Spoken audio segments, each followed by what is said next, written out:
السلام عليكم ورحمة الله وبركاته، حياكم الله وبياكم. اليوم مش راح نطول عليكم بزاف خاوتي. برك حبيت ننبه على واحد التنبيه. جاونا واحد الحالات في المركز، لا حول ولا قوة إلا بالله. بعض الناس هم يديروا الرقية، خاصة النساء هادو اللي يديروا الرقية.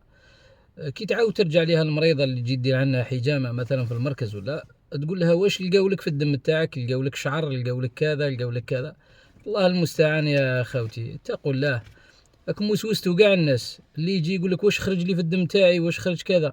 الناس راه يدير لي زاناليس دو فوا تروا فوا باش يلقاو العله تاعهم، يدير تحاليل طبيه على جال باش يوصل للعله اللي راه يشتكي منها، ويلقى النتيجة ما خرجتش ما بين التحاليل الأول والتحليل الثاني والتحليل الثالث، حتى يكرر. بعض الناس اللي تخاف على صحتها تكرر التحليل باش يتأكدوا من العلة، باش يبدأ يباشر يشرف الأدوية الطبيعية يعني العشبية، أو يبدأ يعني يستخدم في الدواء الكيميائي، ما كاش مشكل.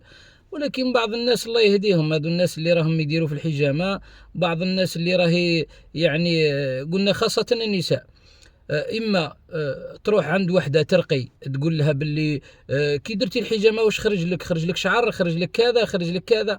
ولا هي مثلا دير الحجامه وتوسوسها. العله النفسيه راهي اكثر من العله العضويه. الله يهديكم، بارك الله فيكم.